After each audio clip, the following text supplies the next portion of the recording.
अस्सलाम वालेकुम स्टूडेंट्स। आज का टॉपिक हम लोग वहीं से शुरू करेंगे जहां पर लास्ट टाइम यानी कल लेक्चर को एंड किया था।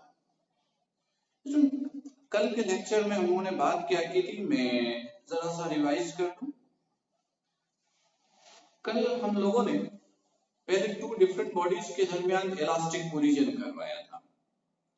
इलास्टिक कोलिजन का मतलब होता है कि जब टू डिफरेंट बॉडीज कोलिजन करती हैं, कोलाइड करती हैं, तो कोलिजन से पहले का मोमेंटम कोलिजन के बाद का मोमेंटम बराबर होता है। कोलिजन से पहले की एनर्जी बाद की एनर्जी बराबर होती है। मतलब ये होता है कि लॉ ऑफ मोमेंटम और लॉ ऑफ एनर्जी दोनों को वेरीफाई कर रहा है। तो हम लोगों ने इन दोनों बॉडी से इलास्टिक कोलिजन करवाया था और ऑब्जेक्ट ये था कि आपको V1 और V2 के लिए फॉर्मूला ड्राइव करना था। इसके लिए 3 स्टेप्स यूज किए थे हम लोगों ने कल। Step number 1। स्टेप नंबर 1 में हम लोगों ने 2 इक्वेशंस ऑब्टेन की थी, एक लॉ ऑफ मोमेंटम से, दूसरी लॉ ऑफ एनर्जी से। ये था पहला स्टेप। स्टेप नंबर 2 में हम लोगों ने इक्वेशन 1 और 2 की मदद से थर्ड इक्वेशन ऑब्टेन की थी। 1 और 2 की मदद से थर्ड इक्वेशन ऑब्टेन की थी। और स्टेप 3 में हम लोगों ने V1 के लिए फॉर्मूला ड्राइव किया था। उसके लिए किया ये था कि इक्वेशन नंबर 3 से V2 की वैल्यू निकालकर इक्वेशन 1 में हम लोगों ने सब्स्टिट्यूट किया था और फिर V1 का फॉर्मूला आया था और V1 का जो फॉर्मूला आया था वो ये था। क्लियर? यहां तक स्टूडेंट लास्ट टाइम इस टॉपिक पर हम लोगों ने डिस्कशन की थी। इससे आगे हम लोग आज कंटिन्यू करेंगे। स्टूडेंट आज सबसे पहला काम क्या करना है?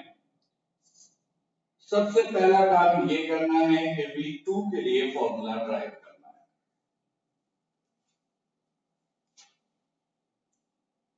स्टूडेंट्स अगर आपको याद हो तो ये आपके पास था इक्वेशन नंबर 3। ये था इक्वेशन 3। तो सबसे पहले हम लोग क्या करेंगे, इक्वेशन 3 से अब V1 की वैल्यू निकालेंगे। किसकी वैल्यू निकालेंगे? V1। तो मैंने लिखा फ्रॉम इक्वेशन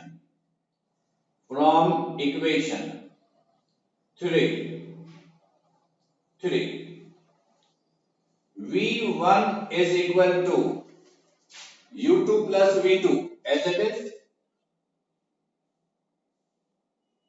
और U1 इधर प्लस का है, इससे आगे क्या होगा? माइनस का। क्लियर? और इस वैल्यू को V1 की वैल्यू को हम लोग पुट करेंगे, put in equation 3, sorry equation number 1 में पुट करेंगे। इक्वेशन 1 आपके पास ये था, M1 U1 minus V1 equal to M2 U2 sorry V2 minus U2। ये था आपके पास इक्वेशन नंबर 1। क्लियर? तो स्टूडेंट काम कीजिए, इस V1 की वैल्यू को जरा यहां सब्स्टिट्यूट कीजिए इसकी जगह। तो देखिएगा मैंने लिखा M1 U1 as it is, M1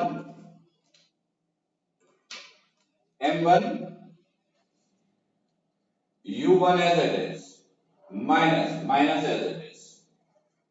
इस V1 की जगह ये पूरी वैल्यू लिखूंगा, ये पूरी वैल्यू यानी कि U2 plus V2 minus U1। ये मैंने V1 की जगह ये पूरी वैल्यू लिखी है। क्लियर?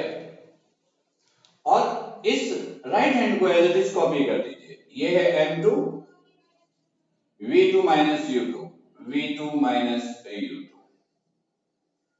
क्लियर? अब इसको जरा सॉल्व करते हैं। क्या होगा देखिएगा, M1 U1 माइनस, ये ब्रैकेट ओपन कीजिए, minus U2 minus V2 plus u1, जब माइनस से मल्टीप्लाई किया तो साइन चेंज हो गया सबका। ये फिलहाल मैंने एज इट इज कॉपी किया, m2 v2 माइनस u2,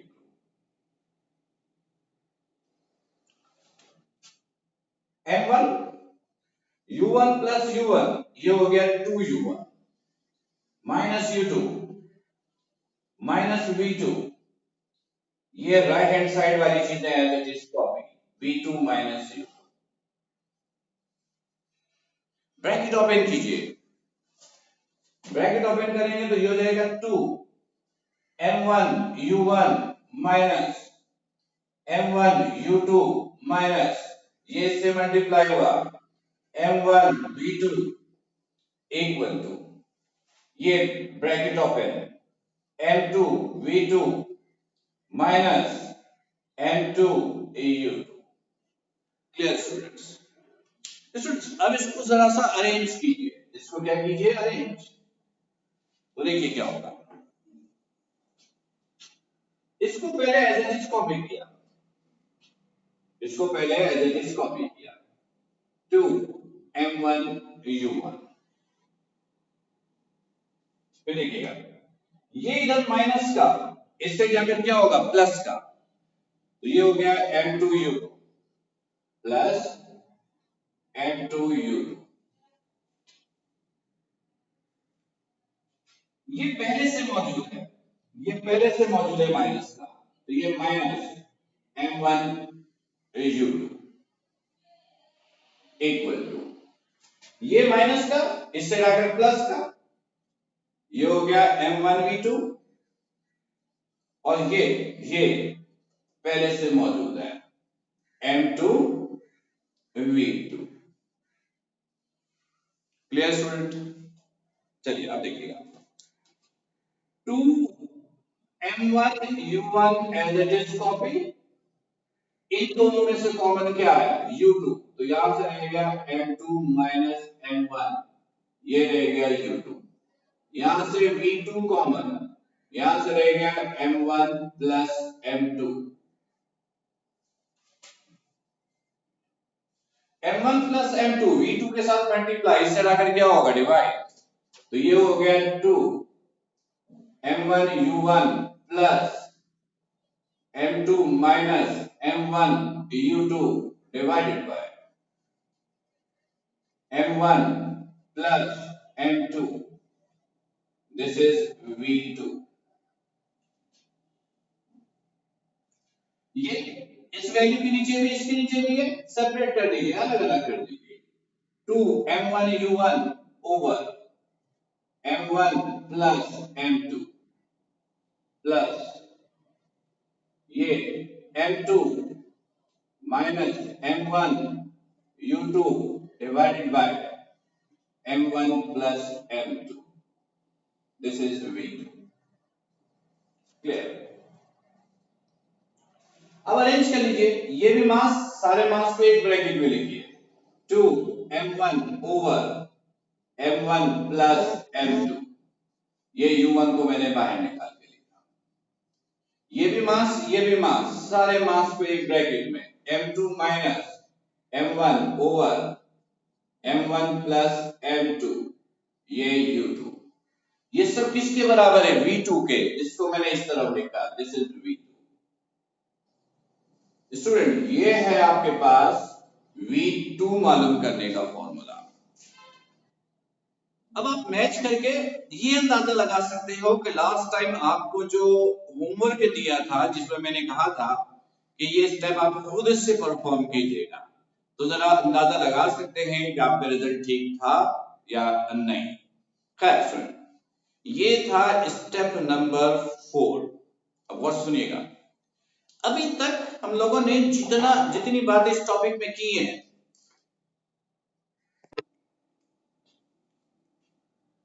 जी स्टूडेंट्स, अभी तक जितना कुछ हम लोगों ने इस टॉपिक में डिस्कस किया है, ये पेपर में कैसे आता है, जरा ये सुन लीजिए। स्टूडेंट्स अभी तक जितनी बातें हमने इस टॉपिक में की हैं, ये पेपर में सेक्शन सी में आता है, 7 मार्क्स के लिए। कितने मार्क्स के लिए? 7 मार्क्स के लिए। और एक बड़ा इंपॉर्टेंट सेगमेंट होता है चैप्टर नंबर 3 का। पेपर में कैसे पूछेंगे सुनिए। हम कहेंगे define elastic collision and inelastic collision. Define elastic collision and inelastic collision. फिर कहेंगे two bodies of different masses performs elastic collision, then write formula for their final velocities। हम कहेंगे इलास्टिक और इनइलास्टिक कोलिजन को डिफाइन कीजिए। फिर कहेंगे two bodies जिनके मासेस डिफरेंट है इलास्टिक कोलिजन करता है। कोलिजन के बाद बॉडी की जो फाइनल वेलोसिटी है उसके लिए फॉर्मूला ड्राइव करके दीजिए। ये हम आपसे पूछेंगे। Clear students? स्टूडेंट्स अभी ये टॉपिक इनकम्प्लीट है। अब फर्दर इस टॉपिक में जो सेगमेंट डिस्कस करेंगे ये पेपर में एज अ शॉर्ट क्वेश्चन आ सकता है, तो अच्छी तरह समझिएगा क्योंकि इससे रिलेटेड हम आपको छोटा सा होमवर्क भी दे सकते हैं। सुनिए और से करना क्या है। देखिए यहां पर जिन दो बॉडी ने कोलिजन किया इनका मास क्या है, डिफरेंट है, वेलोसिटी डिफरेंट है। क्या जरूरी है कि कोलिजन हमेशा डिफरेंट मास रखने वाला बॉडी ही करेगा?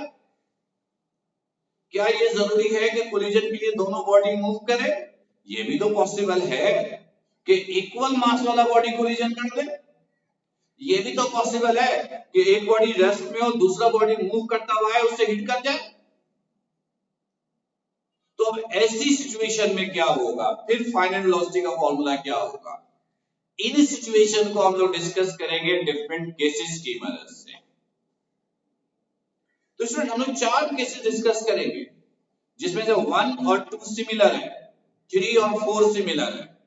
तो 1 मैं करवा रहा हूं, 2 फिर हम आपको एज अ होमवर्क देंगे, फिर 3 मैं करवाऊंगा, 4 आपको एज अ होमवर्क देंगे। क्लियर? तो अच्छी तरह से समझिएगा टॉपिक को। ओके स्टूडेंट देखिए केस नंबर 1। केस नंबर 1 में आपको क्या बताना है?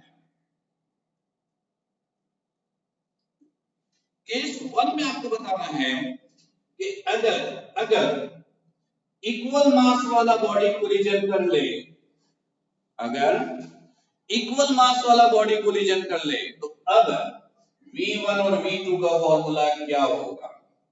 V1 और V2 का फॉर्मूला क्या होगा ये आपको बताना है। तो स्टूडेंट एक प्रोसीजर, एक मेथड तो ये है कि जो स्टेप्स V1 V2 के लिए हमने किया था सारे स्टेप्स रिपीट करें। अगर ऐसा करेंगे तो बड़ा लेंदी हो जाएगा, बड़ा लंबा हो जाएगा। दूसरा ऑप्शन V1 और V2 का जो फॉर्मूला ड्राइव किया ना हमने, V1 और V2, हम इनकी मदद ले लें। और आपको पता है जब भी किसी की मदद लेते हैं तो चीजें हमेशा आसान हो जाती हैं। तो देखिए हम इनकी हेल्प लेंगे। कैसे? हमने कहा कि अगर M1 M2 बराबर है तो इसको M के बराबर ले लीजिए। M1 M2 बराबर है तो इसको किसके बराबर ले लीजिए? M के। और अब क्या कीजिए, V1 निकालने के लिए जहां जहां M1 M2 है वहां क्या पुट कर दीजिए? M। सॉल्व कर लीजिए, V1 आ जाएगा। इसी तरह V2 निकालने के लिए जहां जहां M1 M2 है वहां क्या पुट कर दीजिए? M। सॉल्व कर लीजिए, V2 आ जाएगा। यानी ऐसे देखिएगा ना, V1 इक्वल टू सबकी जगह M पुट करेंगे, M1 इक्वल टू M2 और ये M के बराबर है। तो ये हो गया M minus M over M plus M U1 plus 2M over M plus M U2। तो ये हो गया V1 is equal to M minus M 0, M plus M 2M, this is U1, 2M M plus M 2M, this is U2। 0 को 2M से divide करोगे 0, 0 multiply by U1 0, plus ये cancel u2 plus 0 u2, ये आ गया v2 मालूम करने का formula. Student इसका मतलब क्या है ये हम बाद में देखते हैं, पहले जरा v2 भी कैलकुलेट कर ले एज इट इज ना। इस फॉर्मूले में m1 m2 की जगह दोबारा क्या पुट कीजिए m, तो v2 is equal to 2m over m plus m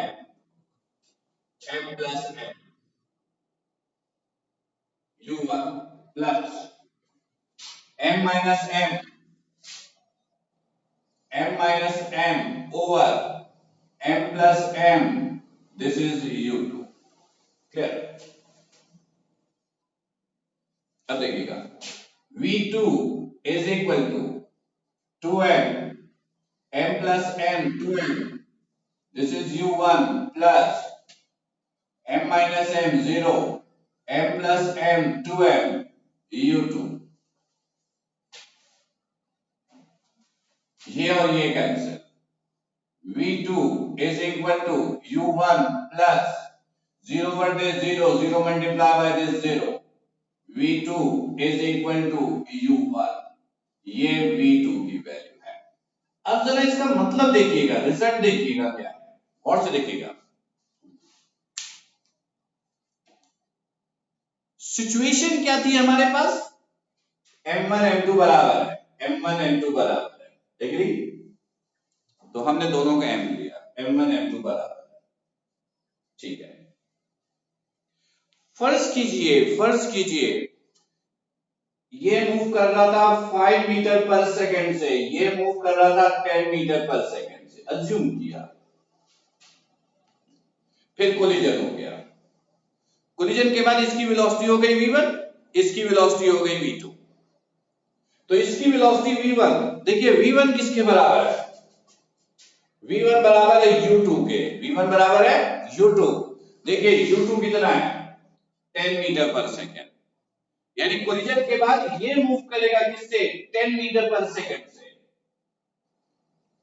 और v2 किसके बराबर है u1 के, u1 देखिए कितना है 10 मीटर पर सेकंड, तो ये मूव करेगा 10 मीटर, u1 है 5, तो ये मूव करेगा 5 मीटर पर सेकंड से। तो इसका मतलब क्या हुआ स्टूडेंट, जरा गौर कीजिएगा, मास इक्वल है, कोलिजन हुआ, कोलिजन के बाद इसकी वेलोसिटी इसमें आ गई और इसकी वेलोसिटी इसमें आ गई, यानी वेलोसिटी क्या हो गया, इंटरचेंज हो गया, वेलोसिटी क्या हो गया, इंटरचेंज। यानी मतलब ये हुआ कि जब टू इक्वल मास रखने वाला बॉडी इलास्टिक कोलिजन करता है तो वेलोसिटी क्या हो जाती है, इंटरचेंज हो जाती है। जब इक्वल मास रखने वाला बॉडी कोलिजन करता है तो वेलोसिटी क्या हो जाती है, इंटरचेंज हो जाती है। तो रिजल्ट में लिखोगे velocity will be interchange, velocity will be interchange, बस ये इसका रिजल्ट है। ये एमसीक्यू में भी पूछा जा सकता है। Clear student? तो स्टूडेंट ये था केस नंबर 1। केस नंबर 2 जो आप खुद करेंगे, करना क्या है और से सुनिएगा। केस 2 ये है,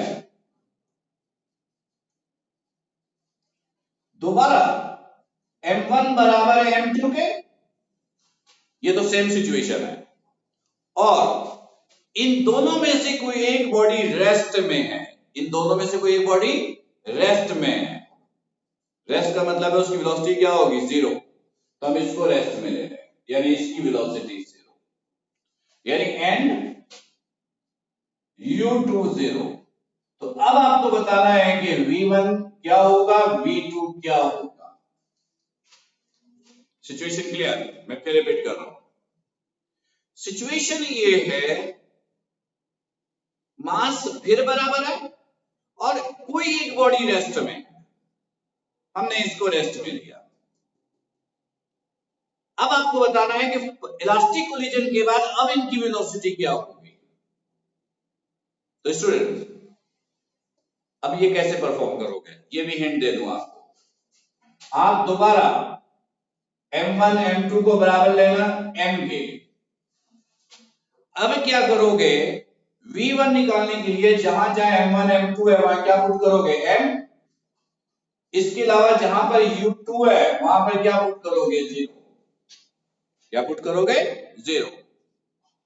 और बिल्कुल इसी तरह v1 और v2 निकालिएगा, v1 निकालिएगा v2 निकालिएगा। रिजल्ट क्या आएगा, रिजल्ट ये आएगा, देखिएगा v1 हो जाएगा 0 और v2 हो जाएगा u1 के बराबर। ये आप वेरीफाई करेंगे। यानी इस सिचुएशन में भी याद रखिएगा कि वेलोसिटी क्या होती है, interchange, velocity will be interchange. इसका रिजल्ट भी सेम है, इसका रिजल्ट भी सेम है।